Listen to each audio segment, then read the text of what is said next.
Look who we have with us, Paul Cashmere. Wow, and Robert and Jason, they're Chicago. Founding member of Chicago, Robert Lamm, and the new kid, Jason Scheff. Well, you've only been there, what, 25 years now? 26. 26? Counting. Yeah. Well, you know, I mean, like you and Brian Johnson from ACDC, you know, still referred to as the new people in the band, I guess. I remembered running into him in New York City ages ago, and it was pretty neat meeting another guy that replaced somebody in a band. It's cool. So you've been the longest singer in Chicago. Yes, you have. The what? The longest running singer in Chicago, vocalist in Chicago. Aren't you? Well, aside from me. Yeah, but yeah. You know, you mean the yeah, well, I mean Robert's been there, you know. I see what along. you're saying. Yeah. Other than the guys that cool. Thank you. I didn't realize that. Yeah, it's been pretty cool. In fact, I know for a fact that that this guy was really championing my cause. So it's pretty neat to be with him. I know that I know the stories. He was fighting for me. Yeah. So. Yeah. Well, let's talk about some exciting new news. We're back in the studio with Phil Ramone. That's been great. Yeah. Yeah. Phil's an old friend, and we have a long history. And we were actually talking last night at dinner, trying to figure out exactly when he first became involved with Chicago, and it was really kind of the mid '70s. We were recording at Caribou Ranch and doing a lot of television, and Phil would be the guy who would mix. But yeah, we just spent 3 weeks in Nashville. Recording some new music, and the experience was just so good and so organic and so musical that I think everybody's encouraged to try to do it again in the next few months, try to do a new album top to bottom. What number album will this be? No idea. You lost track as well? Yeah. Same with me, I lost track ages We're ago. in the 30s, I think. Yeah. Yeah. Wow. The big thing was the original name of the band. Yeah. Yeah. And then it became the Chicago Transit Authority. Yes. And is it true that you were sued by the Chicago Transit Authority? No, that was flack. Yeah? Yeah. We were already Chicago, and we were already a success when some PR person in Chicago, in the city, I think objected to the fact that we were using the name Chicago Transit Authority for the album.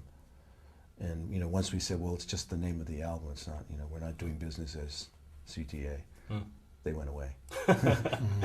But the legend lives on. Yeah. It was quite an innovative band because you kicked off the first album as a double album, the second album, which was this one here, and a double album as well.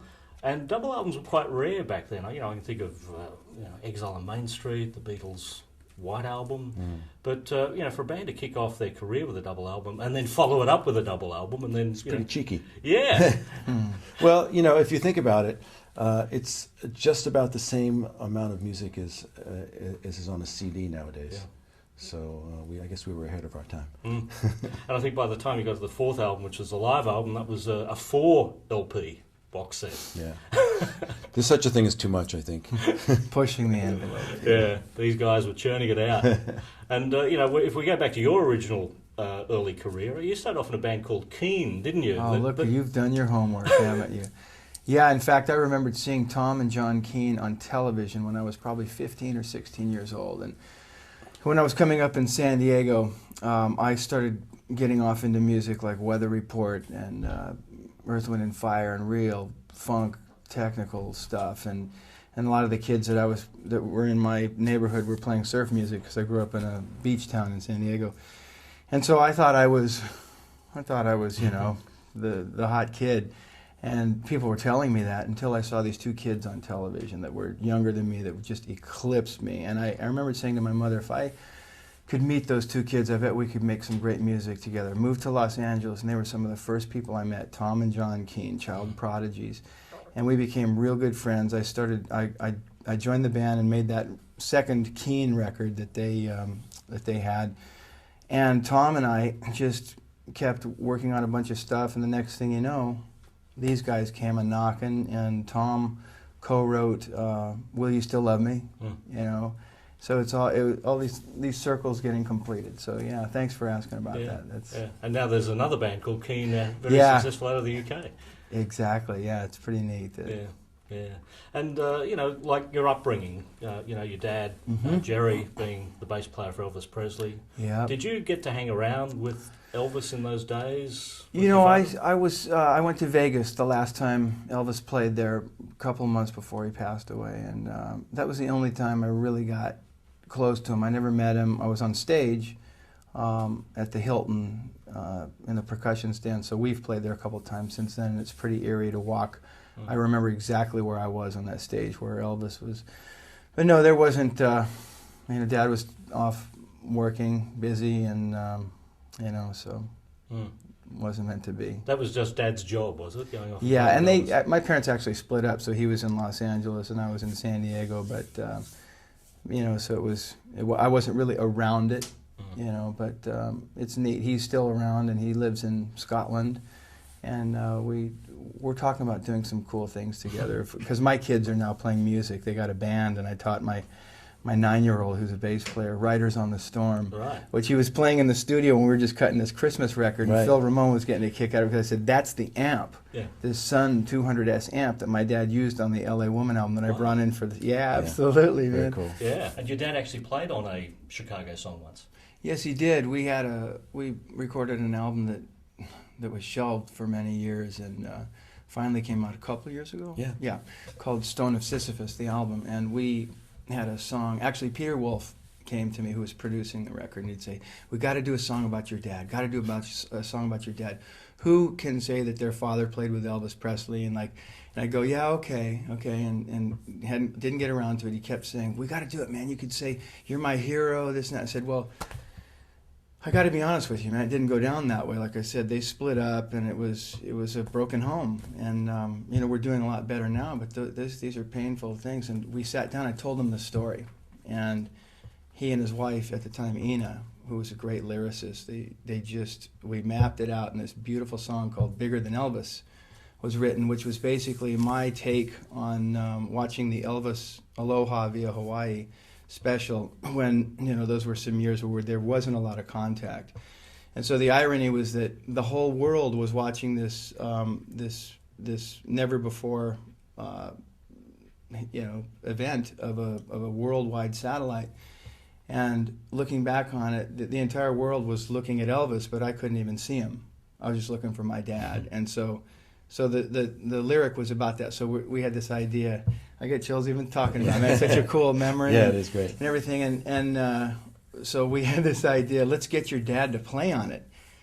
And he goes, and so I said, cool. So I said, "Dad, we want you to play on a song." And he's like, "Oh, I couldn't do that, man. I can't play like you." I said, it's not about that, you know, but, you know, come on, man. He's all, no, I really can't. So he came down to the studio, and still like, I can't do that. When do I get to play on my song?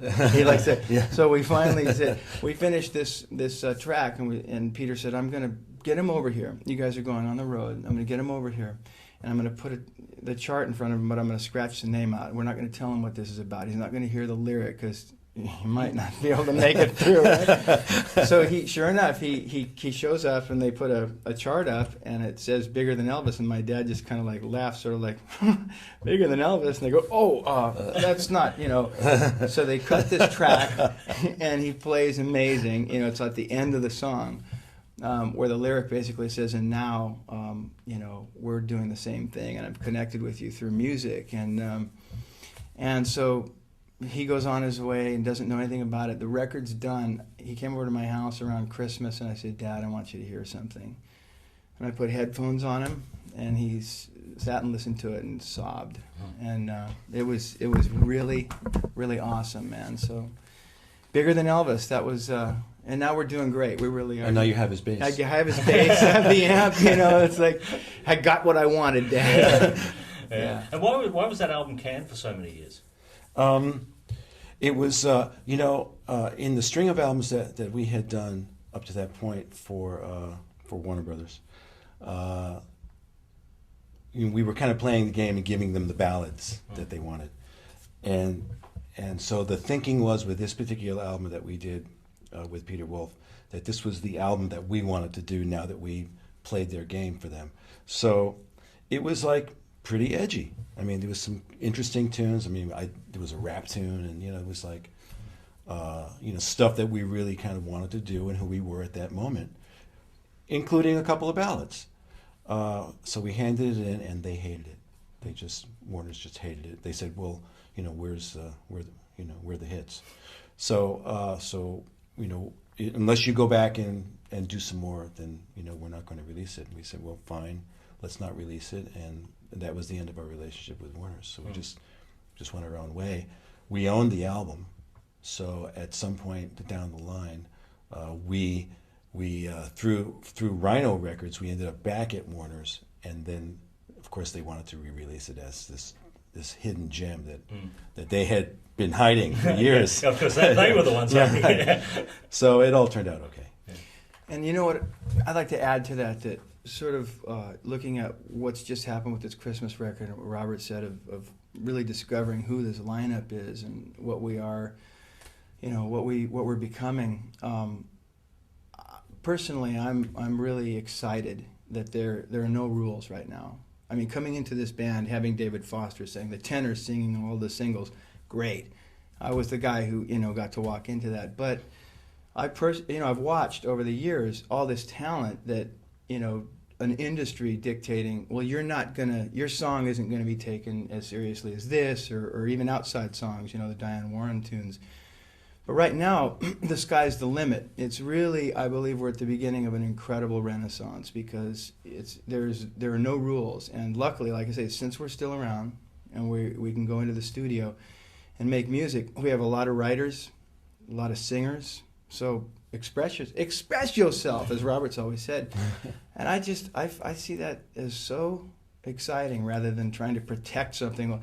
I'm the tenor guy that got to see, no, man, it's like, I love it, man. Step up and let's see what everybody has. I love it. And everybody is. Yeah. They're like, put me in, coach. Absolutely. Wow. Yeah. Interesting stuff. The stats for Chicago, I'll just run through some. 38 million albums sold, 22 gold albums, 18 platinum albums, 8 multi-platinum albums. 38 million? Yeah. Where? In America. In America? Yeah. Oh, really? I'm impressed. I'm impressed as well. But that's just the United States. That's not even global figures. Wow. Yeah. That's it. No Amazing. reaction. Amazing. Yeah. You must have these awards all over your house. Well, it's so weird. We are confronted with stats, and I guess those trophies that one accumulates during a long career in any field. But really, the reason we're still doing this is that it's really kind of about what we're going to do tonight, and what we're going to do tomorrow, and what we have planned for January. It's sort of everything is, our focus is always pushing forward, and that's really kind of the secret of how we managed to stay productive and active. It's really not about thinking about the gold record that we just got or how many million we just sold. It's really comes down to the fact that we love music and we love doing what we do, and that's really the payoff. Yeah. To be totally engaged. Yeah. With the number of albums, and particularly through the 70s, where everything was numbered, and then we got to, was it Hot Streets was the first one that wasn't numbered, with the exception of the live album? I think, yeah. Yeah. But it was still numbered. Back to numbered. On now. the spine. Yeah. Yeah. So, was that, something that sort of happened by coincidence, that you sort of got up to a certain number and thought you'd let it keep going? It was, one of the many sort of egocentric things that our producer, was about. So we were going to number our albums like Beethoven numbered his symphonies, I guess, And I guess the thinking was, at some point before 10 we'll stop, but we never stopped. Well, I'm going to jump over to we threw up to number 6. This was the one I used to have on cassette. Used to drive around the old Datsun 180B with the Chicago album. I like that cassette. album. Yeah, that sort of had a breakthrough song in it with Just You and Me, didn't it? Yeah, big hit for the band. Yeah, and the forerunner to anybody ever playing soprano saxophone on a pop record. What about another one, Saturday in the Park? Is that your finest moment? Hopefully, I have other finest moments in my life besides Saturday in the Park. But it's a song that we play every night, and it's a song that it's a happy tune, and it's nice to see the faces in the audience light up when we play that every night. And it was a big hit again for the band. It was. Yeah. Yes, it was. Yeah. When you wrote that song, did it come quick? It did actually. It came kind of as a result of looking at some film that I had shot previous years in New York, in Central Park. I edited the film and put it together, and so the song is kind of the film score to those times. And another one of the big albums was the Chicago 10 album. And this was the one with If You Leave Me Now, which was, again, one of the biggest. And that really was a chocolate bar. It really was? Yes. Wow. And I ate a good part of it. You ate the prop for the cover. It was cover. a 12 by 12, Yeah. 2-inch thick chocolate bar. Yeah, so that never wound up in a museum then. It was in the freezer Yeah. of our fridge for a couple of years. Yeah. So there you go, folks. And if you go to the Rock and Roll Hall of Fame, the cover for that, the original prop, won't be there. It's gone. Yeah. 1978 was a bit of a benchmark year for Chicago, the death of Terry Kath. How did that affect the band? Did you get to a point where you almost broke up at that point? I think that was one of the options. It was, obviously devastating on a band level and much more so on a personal level. But I think we went through our individual and collective grief, and people around the band, not necessarily the business people around the band, but just sort of friends of the band, other musicians, our peers, were very encouraging about, he would have wanted you to go on, and that sort of thing that people tell you.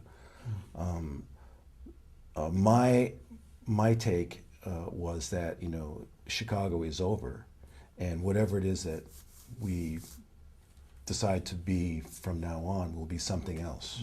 So we've called the band Chicago, and we're certainly doing Chicago's music and doing it very well nowadays, I must say. But Terry Kath was really kind of the motor. He was the engine that drove the band physically, and he was the sort of aggressive rebel that was the underpinning to the edginess that Chicago was. So we missed that. Yeah, that's a great point. Can I just add real quickly to that as somebody who came in later too, it's funny because you get compared so much to the past, but what he's always said is that this is an experiment that just keeps continuing to change and grow, and I'm glad he put that out there, because you're right, that is over, that part, and we have the records to enjoy and play the music live and everything, but each phase that's happened since then is just this new thing, and it's really cool. Because from your perspective, these are songs that were very big hits before you joined the band. Do you have to replicate the original sound or add your own personality to these songs? Another great question, because a lot of people said at the beginning, oh, this guy's just trying to copy Peter Cetera, but I'm a career top 40 musician. I played in bands. One of the things that I always loved doing is I hear these songs on the radio so much that it's in your DNA. It just comes out the way that I hear them. I was in bands doing The Police, ironically, not anything of Chicago, but The Police, Michael Jackson, and I'd lean towards those songs. I found it fun to try, to recreate the inflections, but it just came naturally. So when I went and auditioned for them, I remember, the Chicago 6 album, I'm glad you put that up too, because that's where it started for me. I was exposed to the band with Just You and Me and Feeling Stronger Every Day, and so when I went to audition, I learned 3 songs, and at the end of the 3 songs, I remember the guys were saying, "Oh, well, cool, man, I wish we would have had you learn some other stuff." And I said, "Well, let's try something." And they go, "Well, did you learn anything?" I said, "No." And I go, "Really?" And I said, "Well," they said, "What do you want to try?" And I said, "How about Just You and Me?" And I remember either Jimmy or Robert said, "Well, did you work it up?" And I said, "No, but I've heard it a billion times." And so we played it, and I think I imagine one of the things that was probably working in my favor was A, that I was a bit fearless, trying to think, and B, that that I had that, I had their DNA in my head from listening to the radio so much. So that's really, it doesn't take any effort to try and recreate anything. It's just, after hearing it so much, it's just in you. So tell us about the current lineup then. Well, just in the context of talking about the personnel changes over the years, whether it be Cetera or Danny or Bill, after the death of Terry Kath, we had several guitarists in the band, but for the past almost 20 years, we've had Keith Howland, who grew up listening to Chicago and actually knows Terry's parts better than Terry, probably. He knows our parts better than us. He does. He's really anal that way. Ask him. And actually, after Chaplin left, we were fortunate to find Lou Pardini, who had subbed for Chaplin on a couple of occasions over the years. And Lou is just, a wonderful musician. I always tell him he's way overqualified for this particular job. Just a wonderful keyboardist and a terrific singer, and really, really a sweet guy. Yeah, people ask me, my buddies, like, what was it like? And I say, the cool thing is that, a lot of us have been friends with Lou for a long time. I've had some bands with him over the years. Just we'd play club gigs together, and it really was a natural fit that when Bill had some gigs of his own and he sent Lou in to sub, that we didn't have to really get used to a new personality. We all knew who he was, so it's really cool. Mm. And what about the songwriting process? How's that all coming together now for this new record? Well, it seems to be pretty effortless. I think because the dynamic has changed, and the musicianship is so high, the collaborations are pretty easy, and again, just sort of I feel like the musicianship and the level of writing has gone up a notch, and we can't forget talking about Tristan Bowden. Yeah, man. I mean, he's been with us over 20 years. Yeah. And he's one of the greatest drummers ever. I mean, he's got a pedigree that would wallpaper this room with Kenny Loggins and on most of Kenny's heyday hits, and just a great, always smiling presence, and a real team player. So he's been a great brother and friend to have on this journey. And we've actually been carrying a percussionist.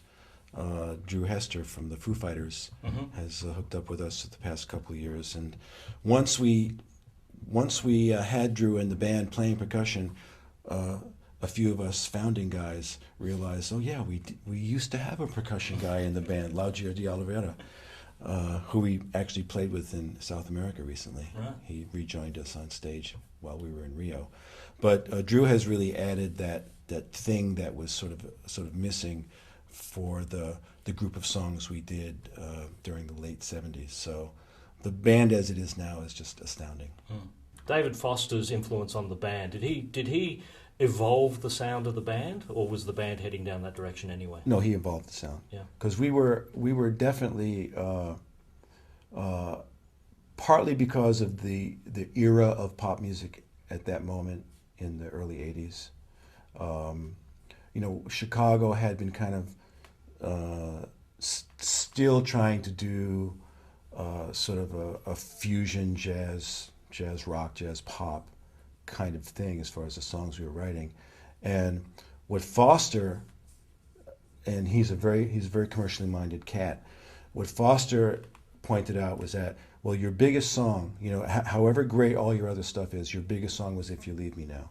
So basically that was a tenor vocal and a few little hornblats and some strings.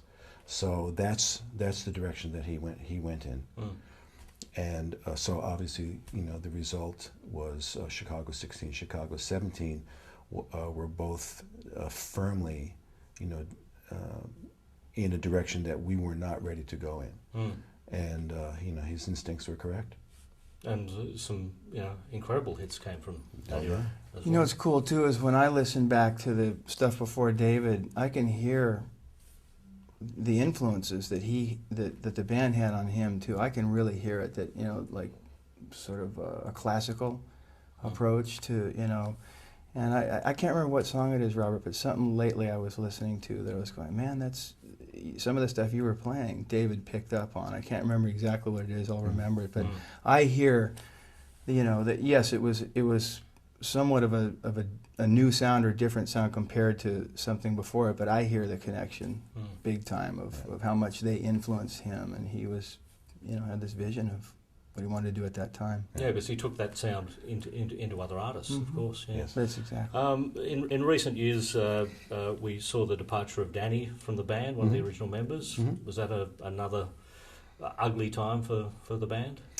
It was certainly uncomfortable. He's a founding member, but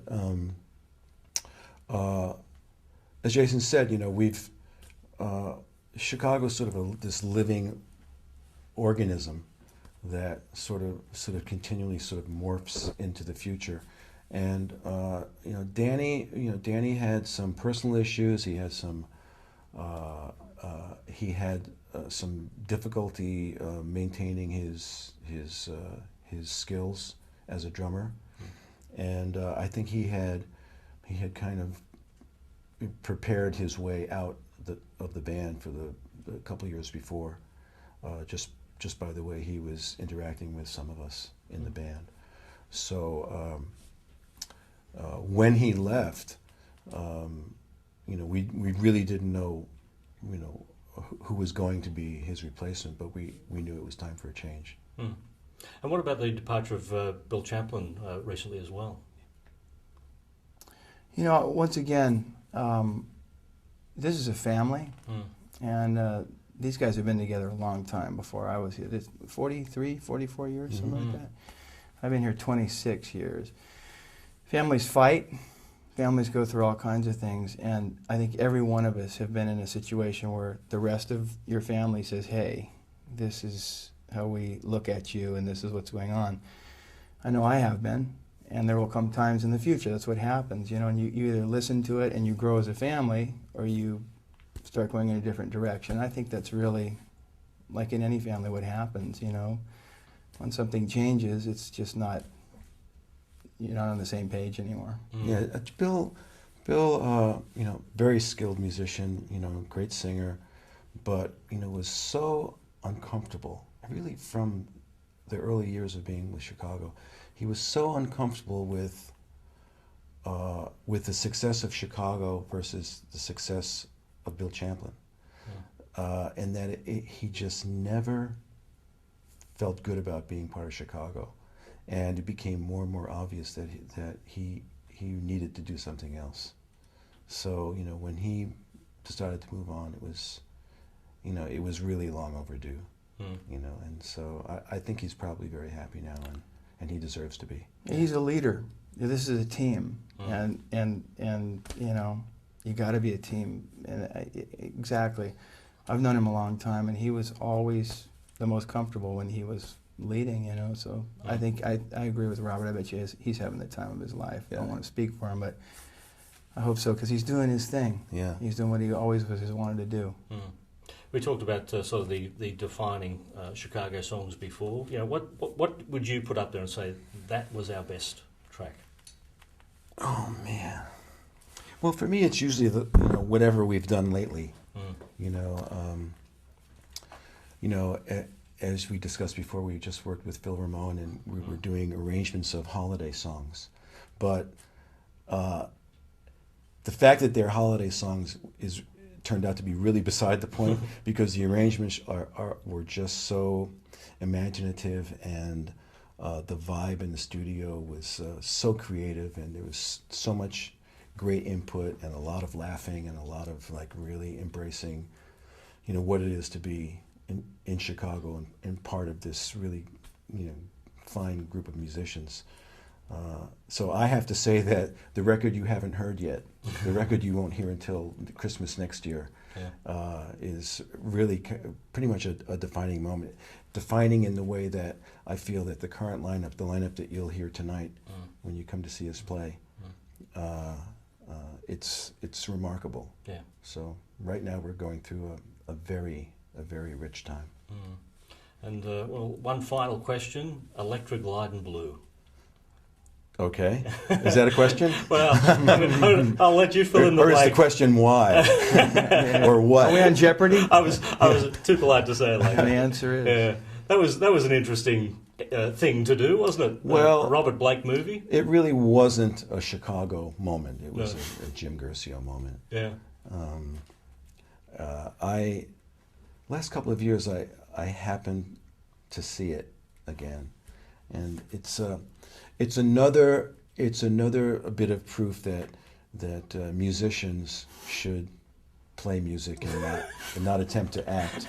And the same goes for actors. Yeah. They shouldn't attempt to make music. I couldn't agree with you more, and take note, Russell Crowe. All right. Good to have you guys in here. Jason and Robert, Chicago.